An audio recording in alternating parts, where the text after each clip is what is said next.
Jesús allí está Él con nosotros. Les voy a rogar que abramos nuestras Biblias en Primera de Tesalonicenses, capítulo 4, versículos del 13 al 18. Primera de Tesalonicenses, capítulo 4, versículos del 13 al 18. Y dice así la palabra de Dios, leída en el nombre del Padre, del Hijo y del Espíritu Santo. Tampoco queremos, hermanos, que ignoréis acerca de los que duermen, para que no os entristezcáis como los otros que no tienen esperanza. Porque si creemos que Jesús murió y resucitó, así también traerá Dios con Jesús a los que durmieron en Él. Por lo cual os decimos esto en palabra del Señor, que nosotros que vivimos, que habremos quedado hasta la venida del Señor, no precederemos a los que durmieron. Porque el Señor mismo, con voz de mando, con voz de arcángel y con trompeta de Dios, descenderá del cielo. Y los muertos en Cristo resucitarán primero. Luego nosotros, los que vivimos, los que hayamos quedado, seremos arrebatados juntamente con ellos en las nubes para recibir al Señor en el aire, y así estaremos siempre con el Señor. Padre, yo te ruego en esta mañana que bendigas la palabra poderosamente, que tú la sazones y que sea una bendición para nuestra vida. Te ruego, Espíritu Santo, que tú te manifiestes en este lugar y que hagas que nuestra atención espiritual, con ojos y oídos abiertos, estén atentos a tu palabra. En el nombre de Jesús, amén. Pueden sentarse, mis amados hermanos. Nuestro tema de esta mañana es la diferencia. Fíjense que si algo no nos agrada a nosotros en la vida es pensar en la muerte. Y menos que nos van a decir a nosotros que nos vamos a morir en determinado límite de tiempo. O sea, el propósito de Pablo es que nosotros comprendamos que somos dichosos porque Dios nos ha dado a nosotros el privilegio, a través de su palabra, de una manera espiritual, de conocer el resultado de lo que es la muerte para nosotros. Para que no temamos a la muerte como todos los demás, para que no veamos la muerte como todos los demás, porque si ustedes notaron, ahí dice él, como los otros que no tienen esperanza. La gente a veces cuando ya está en agonía y en su último instante piensa en tomarse de Dios, pero a veces es demasiado tarde, porque algunos van al cielo cuando mueren, pero algunos no van al cielo cuando mueren. Algunos estarán listos para el retorno de Cristo y muchos no estarán listos para cuando Él regrese. Y este es un pasaje para ayudarnos a saber la diferencia. Y en primer lugar, de las tres diferencias que vamos a hablar esta mañana, está la diferencia entre la esperanza y la ausencia de esperanza. Como leímos en el versículo 13, vemos la preocupación que sentimos por los seres queridos que han muerto. Porque a veces pensamos, ¿y estará en el cielo? A mí me decía mi mamá, Miguelito, ¿será que mi papá está en el cielo? Y yo le decía, mamá, solo Dios sabe, pero según mi criterio, está en el infierno. ¿Pero por qué? Me decía ella, tú lo amabas tanto. Sí, pero era gran maestro masón. Nunca buscó a Dios realmente. Nunca se ató a la palabra de Dios y vivió su vida como él deseó. Y vivió 89 años. Sin embargo, vivió lejos de Dios. Y yo no lo estoy inventando. Cuando usted lea la palabra con detenimiento, va a ver que Dios nos advierte y nos habla para que nos acerquemos a Él. Porque no nos vamos al cielo porque seamos muy religiosos, porque seamos buena gente, porque hagamos muchas cosas buenas. No, nos vamos al cielo porque creemos en Jesucristo. Amén. Así de sencillo, así de simple. Por eso la gente no lo recibe, no lo acepta. Y esta es una preocupación que tiene razón de ser. Si usted va conmigo a Hebreos capítulo 9, dice en el versículo 27, Hebreos 9, 27 dice, y de la manera que está establecido para los hombres que mueran una sola vez, y después de esto dice, el juicio. O sea, todos nosotros nos tenemos que morir tarde o temprano. Mi mamá tenía un terror horrible, aunque me dijo, yo sé que soy salva, yo sé que voy al cielo, pero cuando yo era niña, enterraron a Joaquín Pardavé, que era un actor mexicano muy famoso, y por una razón legal, pidieron la exhumación del cuerpo de Joaquín Pardavé más o menos como a la semana de que lo habían enterrado, y cuando lo sacaron, la sorpresa fue enorme para los periodistas y para las autoridades, porque tenía una cara de terror horrible y había deshecho sus uñas, porque lo que había tenido era un estado cataléptico, y cuando despertó estaba enterrado, pues murió en la oscuridad y asfixiado, una muerte espantosa. Y mi mamá se quedó con eso trabado en la cabeza, y entonces me pidió que cuando ella muriera yo pagara porque la embalsamaran, y así tuve que hacer, para que ella tuviera tranquilidad. Le dije, mire mami, ya está pagado su embalsamamiento. Entonces me dijo ella, cómo te lo agradezco, porque sentiría horrible despertar adentro del cajón. O sea, ella mantuvo esa psicosis toda su vida, hasta el día que murió. Pero Dios es bueno y nos da recursos, ¿verdad? Para poder solventar hasta esas cosas de nuestros gustos. Pablo entonces enfrenta este problema y nos responde, porque nos ayuda a entender.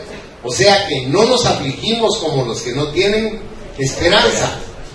Yo no tengo a mi mamá ni tengo a mi hermana, que teníamos comunión con ellas dos, pero sé dónde están. Amén.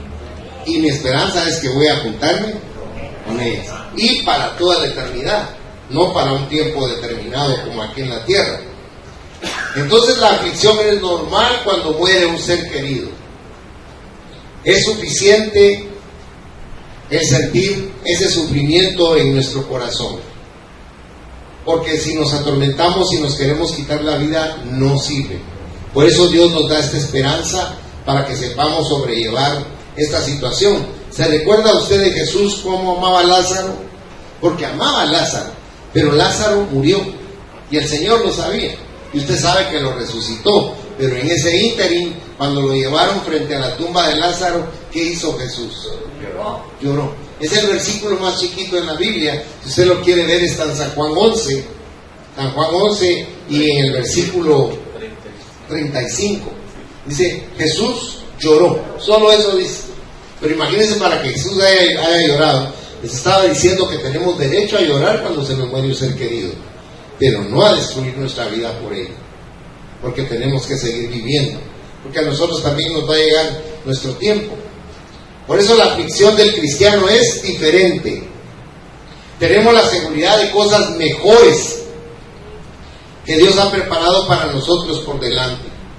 Pablo quería que nosotros supiéramos esas cosas, porque para nosotros es tabú, o es una pared infranqueable el pensar que hay detrás de la muerte.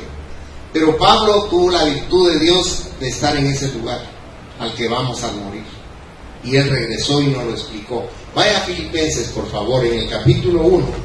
Filipenses capítulo 1, y leamos los versículos del 21 al 23, y con amor le ruego que le ponga atención. Dice, porque para mí el vivir es Cristo, y el morir es ganancia. Mas si el vivir en la carne resulta para mí en beneficio de la obra, no sé entonces qué escoger, porque de ambas cosas estoy puesto en estrecho, teniendo deseo de partir y estar con Cristo, lo cual es muchísimo mejor, dice, ¿verdad? Pero él sabía que había que salvar almas aquí en la tierra, porque hay muchísimas personas que necesitan esa fortaleza y ese conocimiento que de ordinario nosotros los seres humanos no nos preocupamos por averiguarlo o por entenderlo. Por ejemplo, yo les decía que la diferencia entre una persona del mundo y yo es que yo sé dónde está mi mamá y dónde está mi hermana. Las dos amaban a Cristo, las dos murieron hace menos de 2 años, y sin embargo yo estoy con gozo porque yo sé dónde están. Ahora, si usted va con una persona del mundo y le pregunta, ¿sabe usted dónde está su familia que falleció? Y esa persona le va a decir, no sé. Si es honesta, le va a decir, no sé. O posiblemente le diga, espero que estén en el cielo. Pero no tienen esa certeza que nos da a nosotros la palabra de Dios. Vean conmigo, por favor, 2 de Corintios capítulo 5, versículo 8. Por eso dice aquí Pablo, 2 de Corintios 5, 8. Pero ¿qué dice su Biblia? Confiamos, dice. Mire qué interesante la palabra de Pablo, dice. Pero confiamos. Y dice, y más quisiéramos estar ausentes del cuerpo y presentes al Señor. O sea, tenemos esa seguridad, esa certeza. porque sabemos que los vamos a ver otra vez. Ahora, ¿quiénes están en problemas? Los incrédulos, los que no creen. Esos no tienen esperanza. Están, como dice la Biblia, perdidos. Y eso es algo terrible, hermanos. Ustedes tal vez no han tenido oportunidad de estar cerca de una persona que está muriendo y que no tiene esa esperanza. Ustedes no se imaginan la tribulación que tiene una persona en ese instante. Porque en ese instante sabe que va a partir de esta tierra, pero no sabe qué va a pasar con ella. Porque la muerte no es el fin, sino que pasamos de muerte a vida. Pero puede ser una vida de gozo y bendición o de eterno sufrimiento en el infierno. Lo vamos a ver aquí más adelante. Por eso mire qué importante es que analicemos la diferencia entre tener esperanza y los que no tienen esperanza. Ahora, si usted me acompañara a San Juan en el capítulo 6, lea lo que dice el versículo 40, porque aunque el tiempo nos está avanzando, yo le quiero decir algo. Dios quiere que usted salga de aquí con esperanza y seguridad en su corazón. Dice el versículo 40: y esta es la voluntad del que me ha enviado. Note por favor, está hablando de lo que es la voluntad de Dios para nosotros. Y dice, que todo aquel que ve al Hijo y cree en Él, tenga vida eterna, y yo le resucitaré en el día. Miren qué formidable lo que Cristo dice, porque eso nos da a nosotros esperanza, gozo y paciencia también. Ahora, veamos la diferencia entre creer y no creer. En el versículo 14 leímos que dice, si creemos que Jesús murió y resucitó, porque la clave para la esperanza es la fe. Fíjese que hasta los mismos discípulos le dijeron a Jesús, aumentanos la fe. Y fíjese que no entendemos ese concepto nosotros. La fe es simple y sencillamente esforzarnos en creer. Por ejemplo, ¿usted tiene fe que hoy va a almorzar o no? ¿Y quién le da seguridad a ustedes?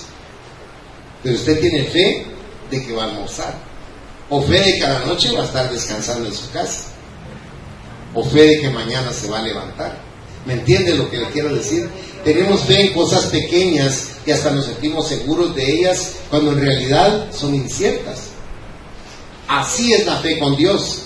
Tenemos que aprender a creer lo que nos dice la palabra de Dios, porque ahí Dios nos está hablando directamente a nosotros. Y la palabra es lo que nosotros produce fe.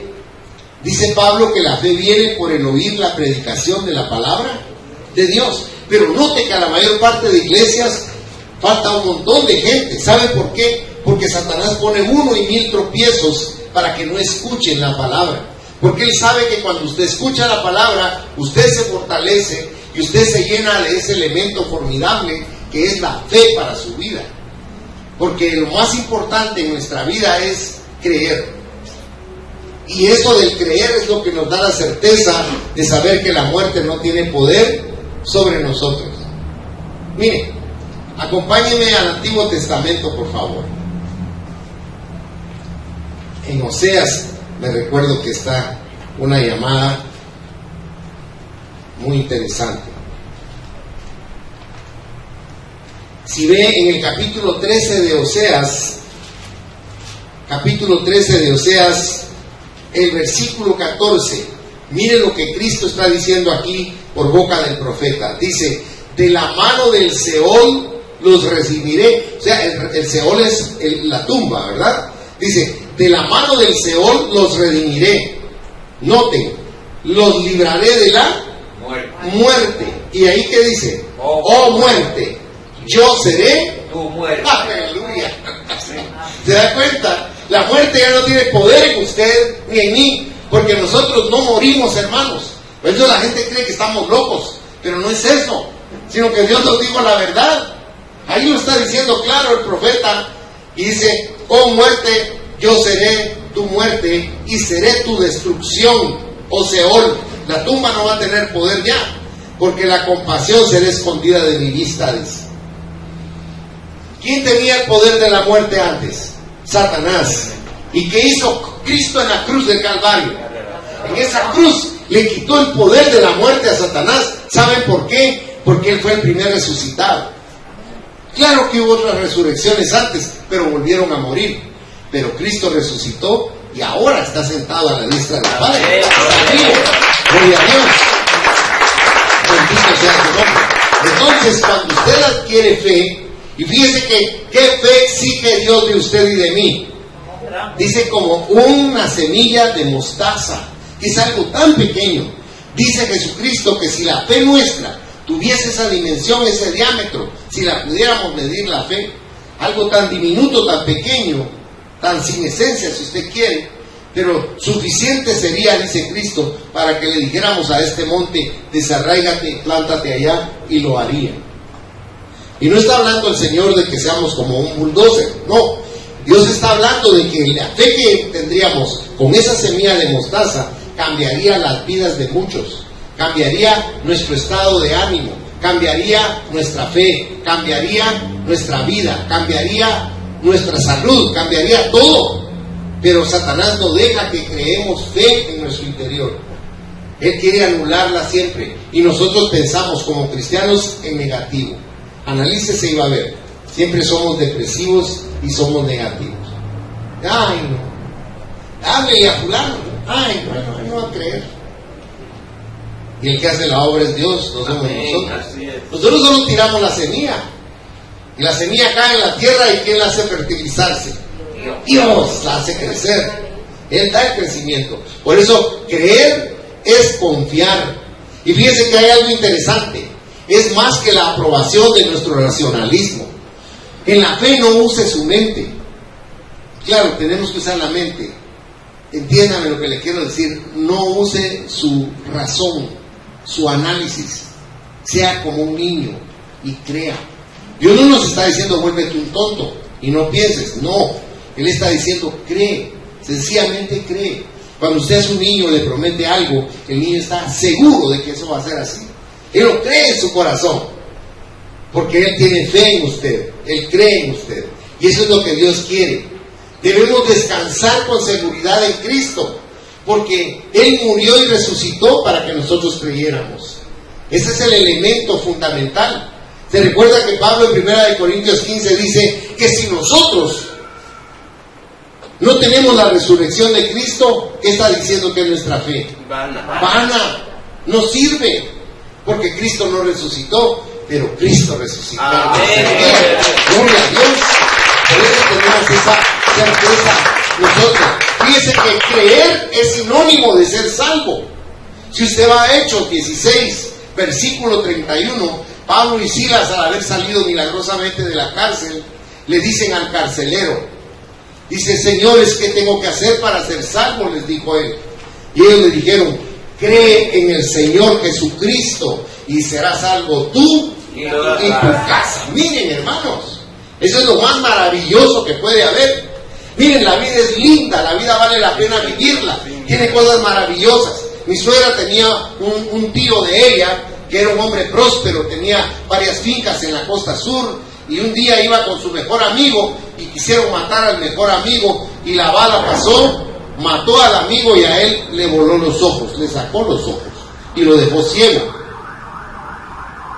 Pero mi suegro me contaba que a los años de ser ciego, cuando él estaba ya más grande y ya con riesgo de partir, le dijo a mi suegro, mira hijo, le dijo, si la vida tuviera precio, yo la compraría. Yo compraría la vida.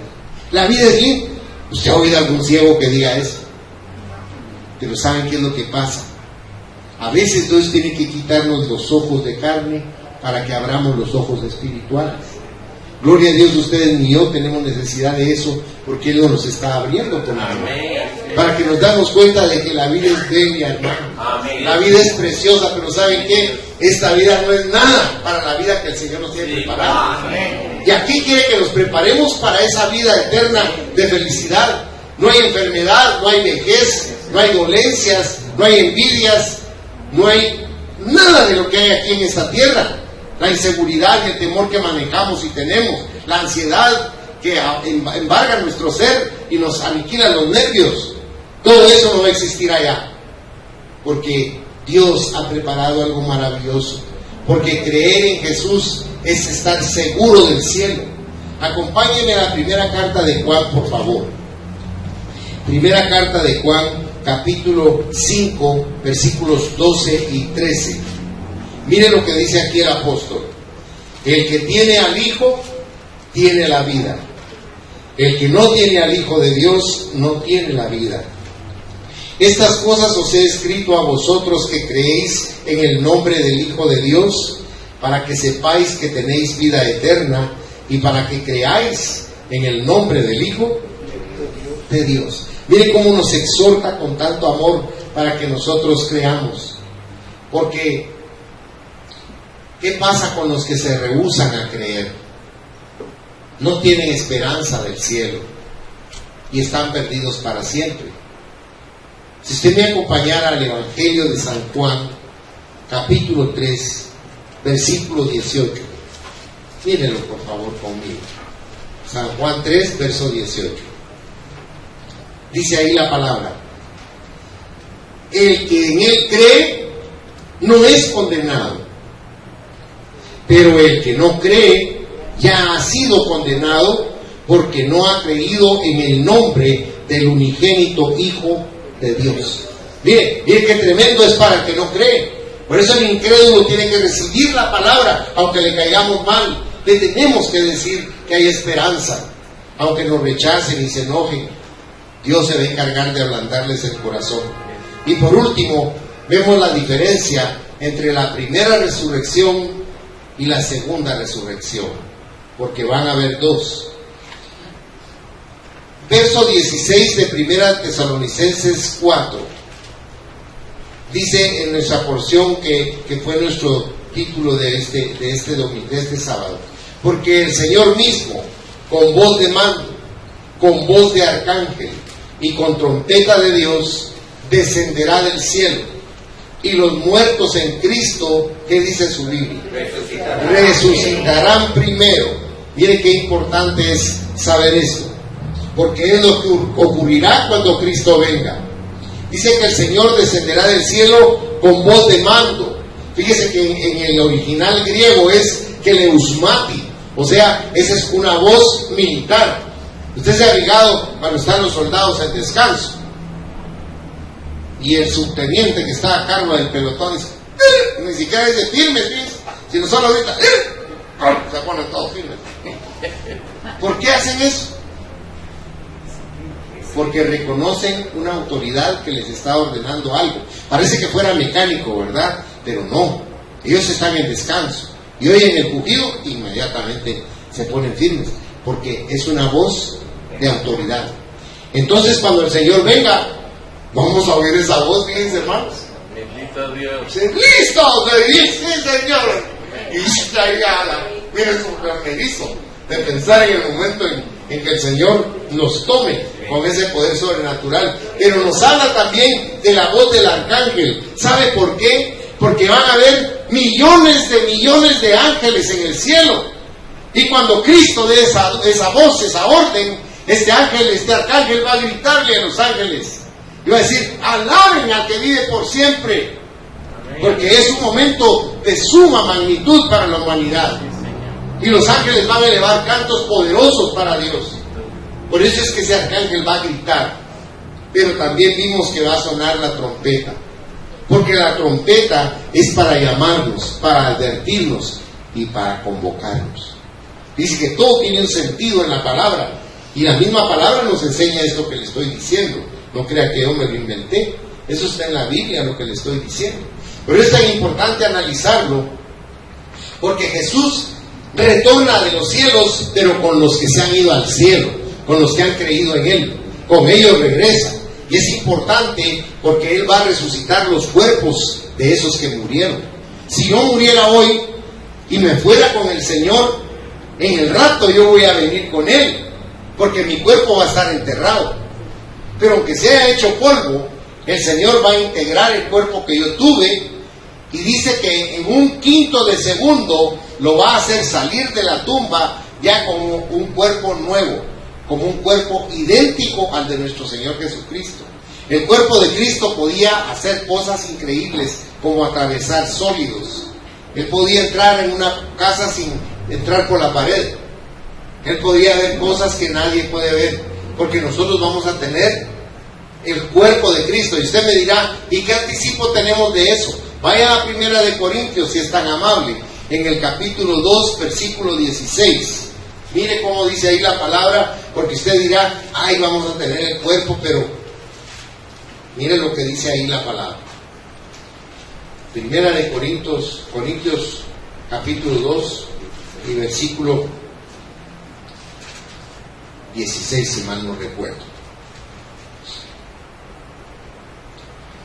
Porque ¿quién conoció la mente del Señor? ¿Quién la instruirá? Mas nosotros, ¿qué dice su Biblia? Note que no dice tendremos, ya se dijo, sino tenemos. Entonces ya tenemos la mente de Cristo, porque la palabra es Cristo, y Él entra a nuestra mente por nuestros oídos. Ya tenemos la mente de Cristo, pero en el momento del rapto nos va a dar un cuerpo igual al de Él, y vamos a brincar y a gritar de alegría de ver a los que han muerto y que están más vivos que nosotros, y tienen ese cuerpo restaurado. Por eso es que los muertos en Cristo van primero. Ellos son los primeros que resucitan, pero posteriormente vamos nosotros también.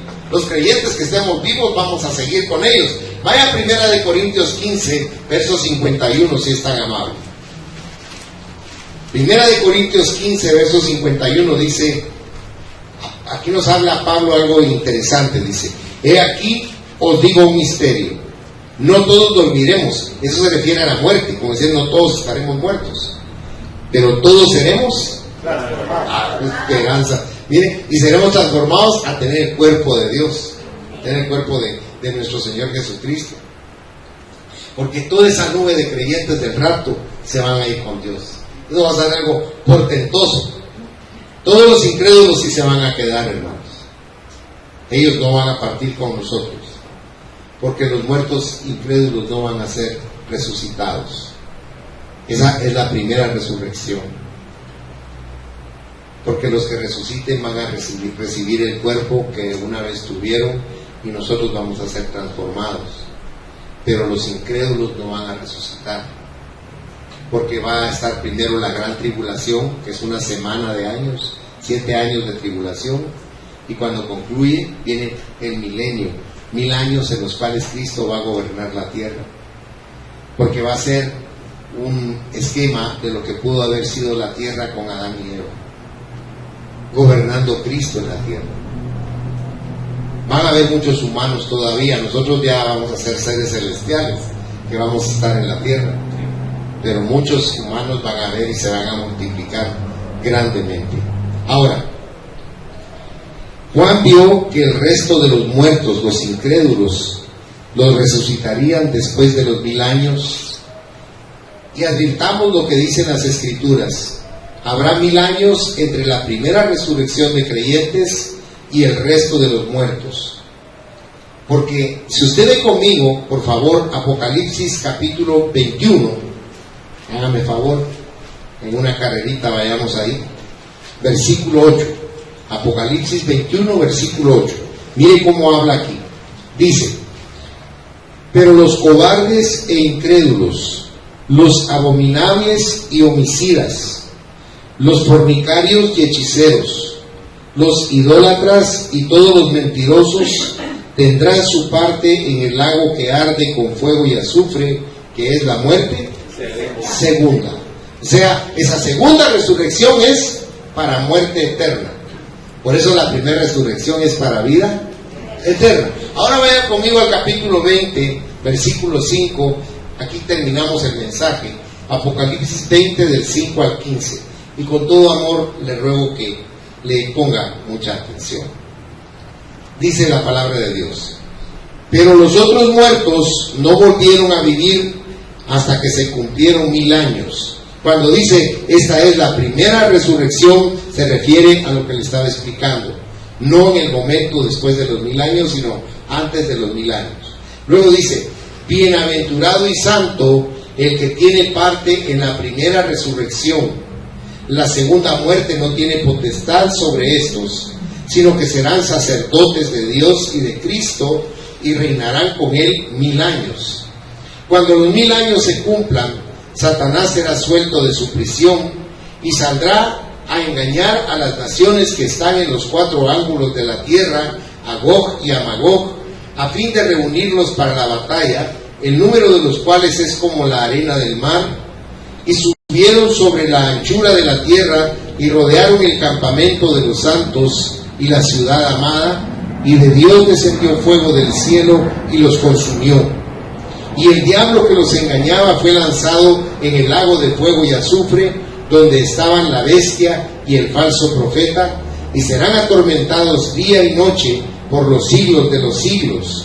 Y vi un gran trono blanco y al que estaba sentado en él, de delante del cual huyeron la tierra y el cielo, y ningún lugar se encontró para ellos.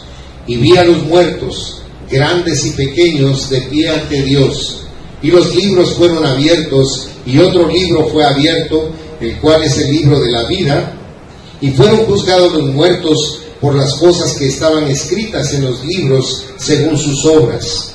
Y el mar entregó los muertos que había en él, y la muerte y el Hades entregaron los muertos que había en ellos, y fueron juzgados cada uno según sus obras. Y la muerte y el Hades fueron lanzados al lago de fuego. Esta es la muerte segunda. Y el que no se halló inscrito en el libro de la vida fue lanzado al lago de fuego. Miren el privilegio que tenemos nosotros desde ya, porque Cristo hizo todo por nosotros. ¿Qué es lo que usted y yo tenemos que hacer? Creer. Amén. De eso se trata. Cuando se le muera a un ser querido, llore, entristezcase, pero entienda que si esa persona que falleció le había abierto su corazón a Cristo y le recibió en su corazón como su Salvador y su Dios, esa persona no ha muerto. Esa persona cambió de lugar nada más, porque está viviendo con el Dios eterno y todopoderoso. Y eso es lo que Dios anhela que nosotros creamos en nuestro interior, que para nosotros la muerte ya fue vencida. Por eso le leí lo que dice Oseas: oh muerte, yo seré tu muerte. No se le olvide, Oseas 14:13. Ahí está esa sentencia contra la muerte. Y acaba de leer usted lo que Dios va a hacer con la muerte y con la sepultura y con el infierno. Los va a echar al lago de fuego, que es donde desaparece la entidad, pero no el sufrimiento. La entidad sigue sufriendo eternamente por los siglos de los siglos. Y ahí ya no hay remedio. De ahí no se sale jamás. Cierre sus ojos, por favor. En conclusión, déjeme que le pregunte: ¿está usted perdido y sin esperanza del cielo? Únase a la multitud diferente. Venga a Jesús como pecador.